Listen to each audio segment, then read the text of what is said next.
Now, ito naman yung bill nila. Again, Singaporean dollar. 10. So, again, dito tayo sa Singapore ngayon. Ito yung Singapore, Terminal 4 ng Singapore. Oh, may palabas dito. Oh, may palabas sila. So, yan. So, balik tayo dito sa bill na hawak natin. So, ito yun, 10. Parang 50 pesos lang yung kulay sa atin.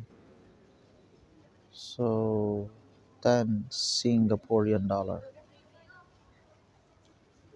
Maraming mga feature, security feature.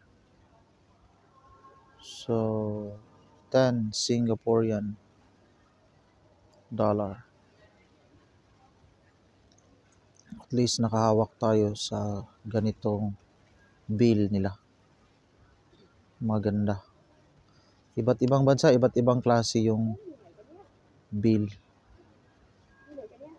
Maraming salamat and God bless us all.